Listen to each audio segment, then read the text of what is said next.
ଭାଗ୍ୟର ଲେଖା କେବେ ବଦଳି ନଥାଏ।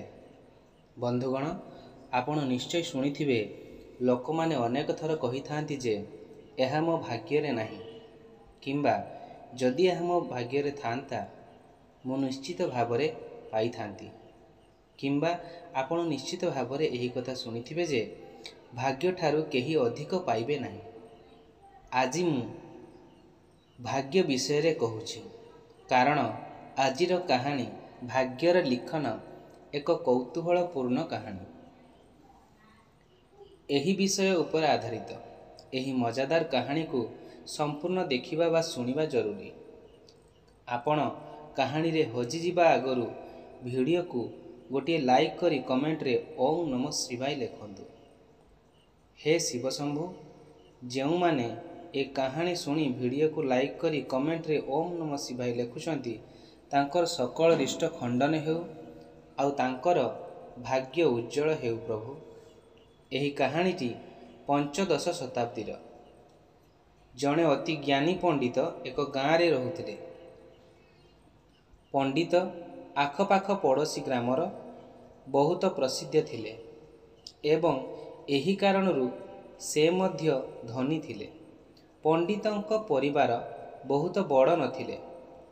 ପଣ୍ଡିତ ତାଙ୍କ ପତ୍ନୀଙ୍କ ସହ ଏକାକୀ ରହୁଥିଲେ, କାରଣ ପଣ୍ଡିତଙ୍କର କୌଣସି ପୁଅ ନଥିଲେ। ଗୋଟିଏ ଝିଅ ଥିଲେ, ଯିଏ ନିକଟସ୍ଥ ଗାଁର ଜଣେ ଧନୀ ପୁଅକୁ ବିବାହ କରିଥିଲେ। ପଣ୍ଡିତ ବିବାହ ପୂର୍ବରୁ ତାଙ୍କ ଜ୍ୱାଇଁଙ୍କୁ ପୁଙ୍ଖାନୁପୁଙ୍ଖ ଯାଞ୍ଚ କରିଥିଲେ ଏବଂ ତାଙ୍କ ଝିଅର ଭବିଷ୍ୟତକୁ ଠିକ୍ ଭାବରେ ପଢ଼ିଥିଲେ। ତାପରେ ସେ ଝିଅକୁ ବିବାହ କରାଇଥିଲେ। ମାତ୍ର କିଛି ବର୍ଷ ମଧ୍ୟରେ ପଣ୍ଡିତଙ୍କ ଜ୍ୱାଇଁ ଖରାପ କାମର ଜାଲରେ ଫସି ଯାଇଥିଲା। ଜୁଆ ଖେଳ ଏବଂ ମଦ୍ୟପାନ ପ୍ରତି ତାଙ୍କର ଖରାପ ଅଭ୍ୟାସ ହୋଇଯାଇଥିଲା। ଧନରତ୍ନ ସବୁ ସେଥିରେ ସାରି ଦେଇଥିଲେ ଏବଂ ଗରିବ ଅବସ୍ଥାରେ ସେ ପହଞ୍ଚି ଯାଇଥିଲେ। ଝିଅର ଏପରି ଦୁର୍ଦ୍ଦଶା ଦେଖି ପଣ୍ଡିତଙ୍କ ପତ୍ନୀ ଅତ୍ୟନ୍ତ ଦୁଃଖ ଅନୁଭବ କରୁଥିଲେ ଏବଂ ଝିଅକୁ କିଛି ସାହାଯ୍ୟ କରିବାକୁ ପଣ୍ଡିତଙ୍କୁ କହିଥିଲେ। ପଣ୍ଡିତ ତାଙ୍କ ପତ୍ନୀଙ୍କୁ ଏହା କହି ତାଙ୍କୁ ସାହାଯ୍ୟ କରିବାକୁ ବାରଣ କରିଥିଲେ ଯେ କିଛି ସମୟ ପାଇଁ ତାଙ୍କର ଖରାପ ସମୟ ଚାଲିଛି। ଆମେ ଯେତେ ଚେଷ୍ଟା କରୁନା କାହିଁକି, ସେମାନେ ନିଜ ଭାଗ୍ୟରେ ନଥିବା ଜିନିଷ ପାଇବାକୁ ସକ୍ଷମ ହେବେ ନାହିଁ।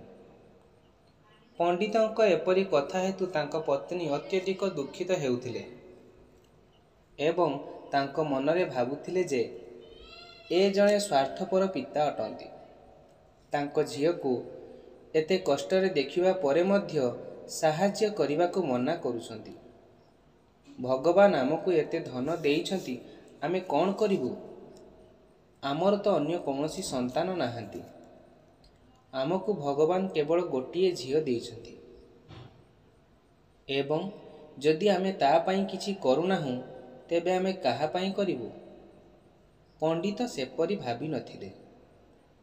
ଏହା ନୁହେଁ ଯେ ପଣ୍ଡିତ ତାଙ୍କ ଝିଅଙ୍କୁ ଭଲ ପାଉନଥିଲେ, କିନ୍ତୁ ସେ ତାଙ୍କ ଝିଅର ରାଶିଫଳକୁ ଏତେ ଭଲ ଭାବରେ ପଢ଼ିଥିଲେ ଏବଂ ସେ ଜାଣିଥିଲେ ଯେ ଯେକୌଣସି ପୁଅକୁ ସେ ବିବାହ କରିବେ, ଏମିତି ସମୟ ତାଙ୍କ ଜୀବନରେ ନିଶ୍ଚୟ ଆସିବ ଏବଂ ଏହାକୁ ଭୋଗ କରି ନ ସାରିଲେ ମୁକ୍ତି ମିଳିପାରିବ ନାହିଁ।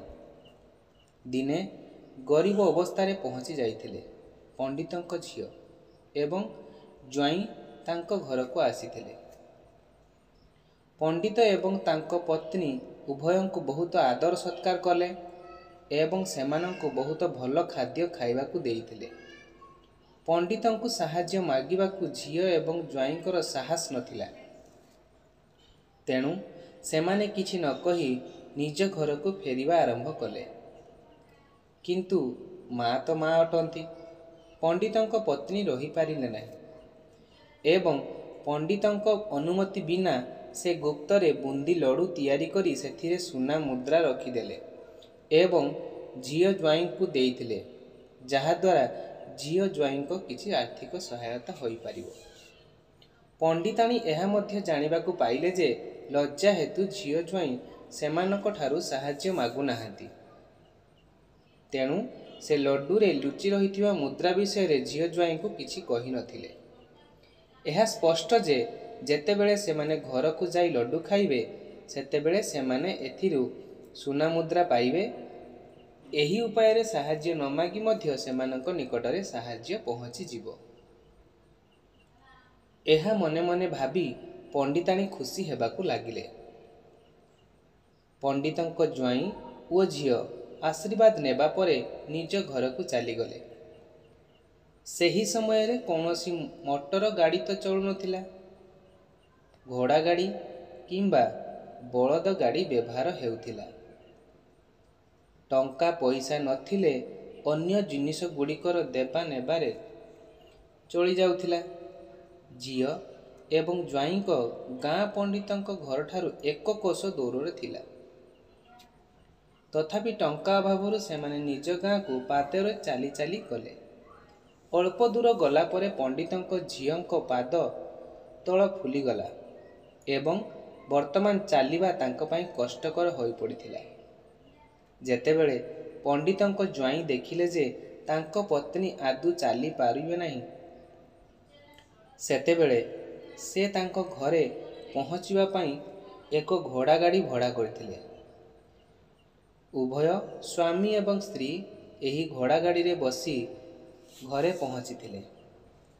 କିନ୍ତୁ ସେମାନଙ୍କ ପାଖରେ ଘୋଡ଼ା ଗାଡ଼ିବାଲାକୁ ଦେବାକୁ ଟଙ୍କା ନଥିଲା। ତେଣୁ ସେମାନେ ପଣ୍ଡିତାଣୀଙ୍କ ଦ୍ୱାରା ଦିଆଯାଇଥିବା ବୁନ୍ଦି ଲଡୁକୁ ସେହି ଗାଡ଼ିବାଲାକୁ ଭଡ଼ା ଭାବରେ ଦେଇଥିଲେ। ଘୋଡ଼ା ଗାଡ଼ିବାଲା ସେହିଠାରୁ ବୁନ୍ଦି ଲଡୁ ନେଇ ଚାଲିଗଲେ। ଗାଡ଼ିବାଲା ତାଙ୍କ ଘରକୁ ଯାଉଥିବା ବେଳେ ଏକ କିରାଣା ଦୋକାନ ଦେଖିଲେ। ସେ ଭାବିଲେ ଯେ କିଛି ବୁନ୍ଦି ଲଡୁ ମୋ ଘରର ଲୋକଙ୍କ ପେଟକୁ ପୂରା ଭାବରେ ପୂରେଇ ପାରିବ ନାହିଁ। ଏହା ଭଲ ଯେ ମୁଁ ଏହି ବୁନ୍ଦି ଲଡୁକୁ ବିକ୍ରି କରି ସେମାନଙ୍କ ଠାରୁ କିଛି ଚାଉଳ କିଣିବି। ଘୋଡ଼ା ଗାଡ଼ିବାଲା ବୁନ୍ଦି ଲଡୁକୁ ଦୋକାନୀକୁ ବିକିଦେଲେ।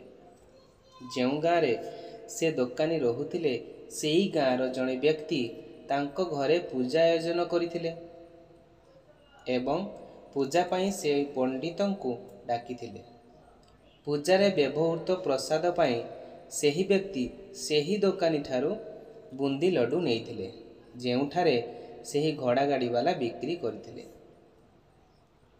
ଦୋକାନୀ ମଧ୍ୟ ସେହି ବ୍ୟକ୍ତିଙ୍କୁ ଘୋଡ଼ା ଗାଡ଼ିବାଲାଠାରୁ କିଣିଥିବା ବୁନ୍ଦି ଲଡୁକୁ ଜଲ୍ଦି ଦେଇଥିଲେ, ଯାହାଦ୍ୱାରା ତାହା ଖରାପ ହୋଇ ନଯିବ, କାରଣ ସେ ଜାଣିନଥିଲେ ଏହି ଲଡୁଗୁଡ଼ିକ କେବେ ତିଆରି ହୋଇଥିଲା। ପୂଜା ଶେଷ ହେଲା ପରେ ପଣ୍ଡିତ ଦକ୍ଷିଣା ଏବଂ ବୁନ୍ଦି ଲଡୁକୁ ନେଇ ତାଙ୍କ ଘରକୁ ଆସିଲେ ଏବଂ ଖାଇବାକୁ ବସିଲେ। ସେତେବେଳେ ପ୍ରସାଦରେ ଆଣିଥିବା ବୁନ୍ଦି ଲଡୁକୁ ଖାଇବା ବେଳେ ଲଡୁରୁ ଏକ ସୁନା ମୁଦ୍ରା ବାହାରି ଆସିଲା। ଏହି ଘଟଣା ଦେଖି ପଣ୍ଡିତାଣୀଙ୍କ ଆଖିରୁ ଲୁହ ଝରିବାକୁ ଲାଗିଲା। ଯେତେବେଳେ ପଣ୍ଡିତ ତାଙ୍କ ପତ୍ନୀଙ୍କୁ କାନ୍ଦିବାର କାରଣ ପଚାରିଲେ, ପଣ୍ଡିତାଣୀ ପଣ୍ଡିତଙ୍କୁ ସବୁକିଛି କହିଥିଲେ ଏବଂ ତାଙ୍କ କଥାକୁ ଭରସା କରିନଥିବାରୁ ପଣ୍ଡିତଙ୍କୁ କ୍ଷମା ମାଗିଥିଲେ। ପଣ୍ଡିତ ପଣ୍ଡିତାଣୀଙ୍କ ଲୁହ ପୋଛି କହିଥିଲେ, ମୁଁ ତୁମ ପରି ମଧ୍ୟ ଆମ ଝିଅକୁ ବହୁତ ଭଲ ପାଏ, କିନ୍ତୁ ଯଦି ଆମେ ତାଙ୍କୁ ବର୍ତ୍ତମାନ ସାହାଯ୍ୟ କରୁ ତେବେ ଜ୍ୱାଇଁ ସର୍ବଦା ଆମଠାରୁ ସାହାଯ୍ୟ ଆଶା କରିବେ ଏବଂ ତାଙ୍କର ଖରାପ ଅଭ୍ୟାସ କେବେ ବି ଛାଡ଼ିବେ ନାହିଁ। ପଣ୍ଡିତଙ୍କ କଥାରେ ପଣ୍ଡିତାଣୀ ମଧ୍ୟ ସହମତ ହୋଇଥିଲେ। 2-3 ମାସ ବିତିଗଲା। ପଣ୍ଡିତଙ୍କ ଜ୍ୱାଇଁ ଝିଅ ପୁଣି ଥରେ ତାଙ୍କ ଘରକୁ ଆସିଥିଲେ ଏବଂ ଏଥର ସେମାନଙ୍କ ଅବସ୍ଥା ପୂର୍ବ ଅପେକ୍ଷା ଭଲ ଥିଲା, କାରଣ ଗତ ଥର ଖାଲି ହାତରେ ଯିବା ପରେ ଜ୍ୱାଇଁ ଏକ ନୂଆ କାମ ଆରମ୍ଭ କରିଥିଲେ ଏବଂ ନିଜର ସମସ୍ତ ଖରାପ ଅଭ୍ୟାସ ଛାଡ଼ି ଦେଇଥିଲେ। ବନ୍ଧୁଗଣ, ଭାଗ୍ୟର ଲିଖନ କେବେ ବଦଳି ନଥାଏ।